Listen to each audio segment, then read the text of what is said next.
Station থেকে উদ্ধার 56 জন যুবতী। এনজিপি থেকে পাটনাগামী ট্রেনে করে তাদেরকে নিয়ে যাওয়া হচ্ছিল বিহারে। তাদেরকে উদ্ধার করে নিউ জলপাইগুড়ির আরপিএফ এবং জিআরপিএফ কর্মীরা।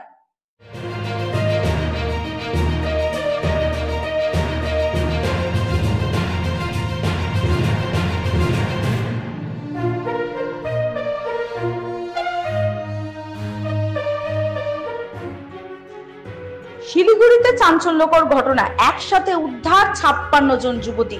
নিউ জলপাইগুড়ি স্টেশন থেকে উদ্ধার করা হলো 56 জন যুবতীকে।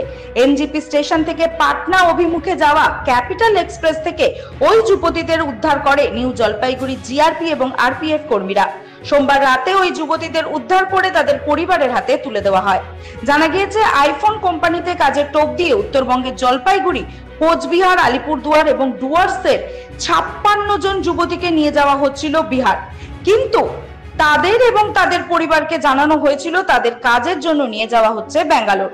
কিন্তু তাদের নিউ জলপাইগুড়ি স্টেশনে নিয়ে এসে তোলা হয় এনজিপি পাটনা ক্যাপিটাল এক্সপ্রেসে। 56 জন যুবতীর মধ্যে কারোর কাছেই ছিল না টিকিট। প্রত্যেকের হাতেই মেরে দেওয়া হয়েছিল কোচ নাম্বার এবং বার্থ নাম্বারের সিল। সোমবার রাতে নিউ জলপাইগুড়ি স্টেশন জিআরপি এবং আরপিএফ ট্রেন তল্লাশি চালানোর সময় ওই যুবতীদের দেখে তাদের সন্দেহ হয় এবং একে একে তারা জিজ্ঞাসাবাদ শুরু করে। এতেই সামনে আসে ঘটনা, একসাথে এত যুবতী যাচ্ছে কোথায়। বিষয়টি নিয়ে কপালে চিন্তার ভাঁজ নিউ জলপাইগুড়ি জিআরপি এবং আরপিএফ কর্মীদের মধ্যে। এরপর দফায় দফায় শুরু হয় জিজ্ঞাসাবাদ। জানা যায়, ওই যুবতীদের এবং তাদের পরিবারকে বলা হয়েছে একটি বেসরকারি কোম্পানি যার নাম আইফোন, ব্যাঙ্গালোরে নাকি ওই কোম্পানিতে তাদের চাকরি দেওয়া হবে। এরপরেই আরো সন্দেহ বাড়ে জিআরপি এবং আরপিএফ কর্মীদের, কারণ তাদের নিয়ে যাওয়া হচ্ছে ব্যাঙ্গালোরে, কিন্তু তোলা হয় বিহারের ট্রেনে। কিন্তু কেন? এরপর ওই যুবতীরা জানায়, কলকাতার বাসিন্দা জিতেন্দ্র পাসওয়ান এবং শিলিগুড়ির চন্দ্রিকা তাদের নিয়ে যাচ্ছেন। এরপর আরপিএফ এবং জিআরপি জিতেন্দ্র এবং চন্দ্রিকার খোঁজ লাগায়। নিউ জলপাইগুড়ি স্টেশনে আটক করা হয় দুই ব্যক্তিকে। দুজনকে জিজ্ঞাসাবাদ করা হয় দফায় দফায়। দুজনের কথাতেই মেলে অসঙ্গতি। এরপর ওই ট্রেন থেকে নামানো হয় 56 জন যুবতীকে। তাদের উদ্ধার করে নিয়ে আসা হয় নিউ জলপাইগুড়ি স্টেশনের জিআরপি থানায়। প্রত্যেকের বাড়িতে খবর দেওয়া হয়। নিউ জলপাইগুড়ি স্টেশনে আসার জন্য অনুরোধ করা হয় পরিবারের লোকজনকে। নিউ জলপাইগুড়ি জিআরপি এবং আরপিএফ ওই 56 জন যুবতীকে তাদের পরিবারের লোকের হাতে তুলে দেয়। এই ঘটনায় কলকাতার জিতেন্দ্র পাসওয়ান এবং চন্দ্রিকা নামে শিলিগুড়ির এক মহিলাকে আটক করেছে জিআরপি।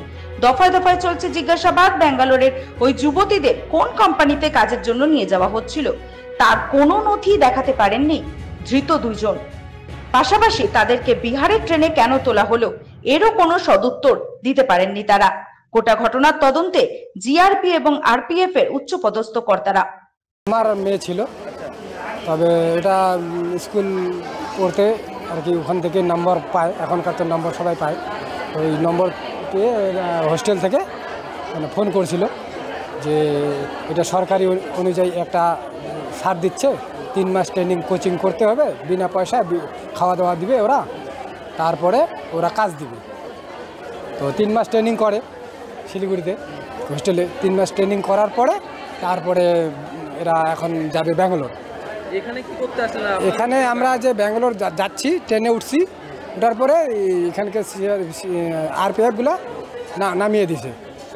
কারণ যে শুনলাম যেটুকু আমি, যে ওরা যে আমাদের মেয়েদের নিয়ে যাচ্ছে সেটা আর কি পুলিশ ভেরিফাই করে নাই।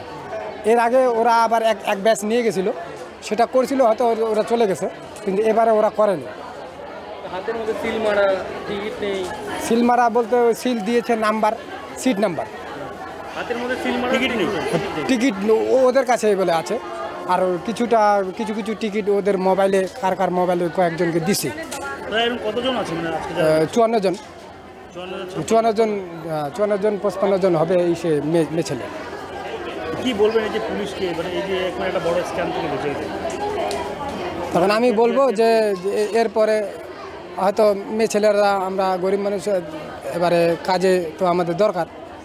তো যদি এরকম সরকারি কোনো ইসে থাকে, হ্যাঁ ভেরিফাই থাকে, সংস্থা যদি থাকে তাহলে পাঠাবো, এরপরে না হলে পাঠাবো না। এখন জিআরপিদের ইসেতে হেল্পে আর কি বেঁচে গেলাম। মেয়েদের একটা এসে পেলো জীবন দান, না তো বা ওরা নিয়ে গিয়ে কোথায় না কোথায় পাঠাইতো হয়তো, আমাদের তো কোনো ডকুমেন্ট দেয়নি না।